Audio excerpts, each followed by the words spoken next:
Selalu ada hikmah. Kita masih dengan Pak Despa yang luar biasa ini, Masya Allah.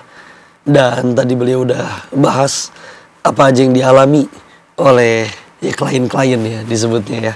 Alhamdulillah. Dan tadi ternyata banyak anak kuliah ya. Dan juga kasus-kasus apa lagi selain itu Pak? Tadi ada judol, Iya, KDRT gitu. iya benar Kak. Kasus paling ekstrim yang pernah ditemui ada nggak Pak? Iya. Yang kayak psikopat jadi seneng ngelukain orang gitu ada nggak? Iya ada, itu Setham sebut aku.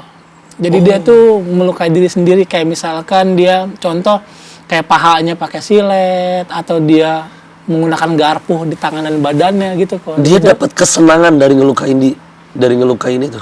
Iya, iya kok. Dia kayak dapat sensasi aja kok. Karena sebenarnya dia nggak mau, tapi akhirnya dia lakukan gitu kok. Jadi gimana dong berarti strateginya? Kalau saya kan ketemu yang kayak gitu ya akhirnya ya dakwah ya, nasihat dari sudut pandang agama wabil khusus Islam. Iya. Kalau dari ilmu psikolog mungkin gimana berarti itu untuk nanggulanginnya? Kan kalau- Ngobatin yang punya luka-luka kayak gitu, inner child. Nah, kita lihat karakteristik anak itu sendiri kok. Kalau dia bisa berlogika bagus, kita menggunakan CBT kok, Cognitive Behavior Therapy. Kita ajak dia berpikir kok. Tapi ada juga Oke. orang yang nggak bisa digituin kok, pakai DBT, Dialog Behavior Therapy. Kita dialog nih, sambil kita mencari faktor-faktor penyebabnya atau menggunakan BMB3, berpikir, merasa, bersikap, berbuat, dan bertanggung jawab terhadap tindakannya. Jadi kita cari apakah ada traumatik, apakah ada hal-hal yang lainnya di mana dia ingin diakui dan banyak traumatik yang nggak diselesaikan. Nah kalau misalkan kita perlu konseling terapi ya kita terapi dulu kok. Oh, terapi yang kayak pakai obat-obatan gitu juga? Iya, nah itu sama psikiater. Begitu juga kalau narkoba juga kayak begitu ya? Oh iya sama narkoba Tapi kalau juga. narkoba kan dia emang udah kimia di otak ya? Iya, nah itu butuh direhab kok. Rehab ya, Iya, itu. nah itu nanti perlu dikonseling, kita latih dia lari, terus bermain musik. Nah untuk apa? Untuk memperhatikan neuro otaknya gitu kok. Kalau untuk segi Dialihkan ya. konseling iya. Sejauh ini yang paling sulit tuh ketika ngadepin apa sih? Ya, Kecanduan narkotika kah atau apa?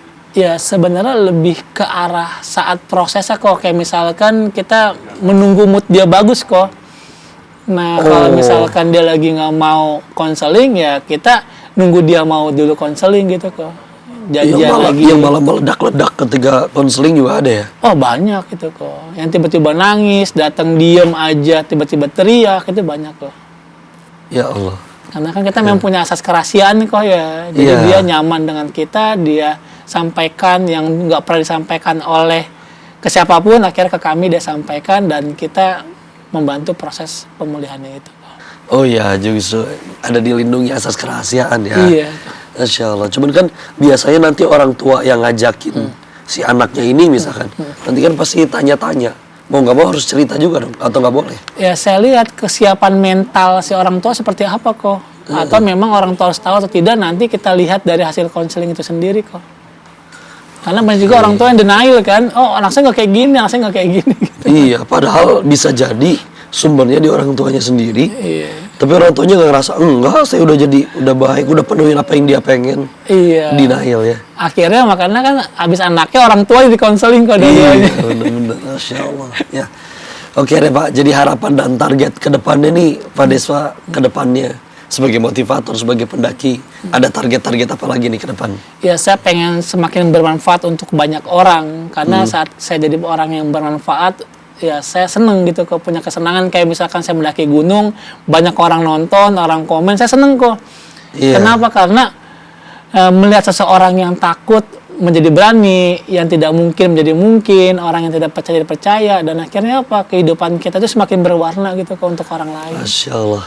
Jadi gimana nih Pak? Bahkan apakah sudah bisa mensyukuri kejadian kehilangan penglihatan itu? Wah, udah banget kok. Dulu saya nangis nggak bisa lihat ya, sekarang saya bahagia karena nggak lihat. Ih, segitu ya. Sekarang bahagia karena nggak bisa ngelihat. Iya kok. Ih, Masya Allah. Terakhir Pak Despa, sampaikan kepada semua yang nonton, barangkali mungkin mereka ada yang mengalami disabilitas juga, kejadian yang sama, atau sedang ngalamin yang nggak enak atau insecure dalam hidupnya. Kita kasih pesan-pesan ke mereka. Siap. Silakan. Ada sebuah pameran yang dimana pameran itu hari demi hari semakin ramai orang datang mengagumi keindahan pameran tersebut. Pameran tersebut sebuah patung yang dikagumi oleh semua orang. Setiap hari semakin ramai. Dan tiba-tiba di malam hari, ini Ubin bisa ngomong nih Ubin. Hai patung, kenapa semua orang mengagumi keindahanmu? Lalu patung bilang gini, ya engkau nggak tahu prosesnya. Lalu si Ubin bilang, apa yang aku nggak tahu? Kau tanah, aku tanah. Dan kita bersama-sama waktu itu. Iya, aku ingat saat kau menjadi tanah dan aku menjadi tanah. Tapi kita berada di tempat yang berbeda. Kau dibawa ke tempat pabrik yang membuat ubin, dan aku dibawa ke pabrik tempat membuat patung. Yang kau nggak tahu adalah proses membuat hidungku. Sampai 7 kali dibakar, diukir dengan pisau yang tajam, rasanya sakit. Mengukir mataku, tubuhku, bibirku, dan rasanya sakit. Nah teman-teman, kalau sedang mendapatkan ujian yang rasanya sakit, jangan pernah takut. Karena satu saat nanti orang akan bangga dengan kalian. Seperti patung yang hari demi hari orang datang berkata indahnya, indahnya dan bagusnya. Dan saya yakin segala apapun yang terjadi sama Anda, selalu ada hikmah dan selalu ada kebahagiaan. Dan Anda pantas mendapatkannya dan Anda pantas meraih itu semua. Masya Allah. Terima kasih ilmunya Pak Despa. Alhamdulillah bermanfaat sekali. Saya senang sekali bisa ngobrol sama Pak Despa. Dan mudah-mudahan yang nonton juga semua bisa ngambil manfaat ya. Amin. Sekali lagi makasih Pak Despa. Izin saya menutup dulu pemirsa. Itulah obrolan kita dengan narasumber kita yang luar biasa. Nanti kita akan ketemu lagi episode selanjutnya tentu dengan narasumber yang tidak kalah luar biasanya. Hanya di mana? Di Selalu Ada Hikmah. Assalamualaikum warahmatullahi wabarakatuh. Waalaikumsalam. Terima kasih Pak Despa. Siap kok.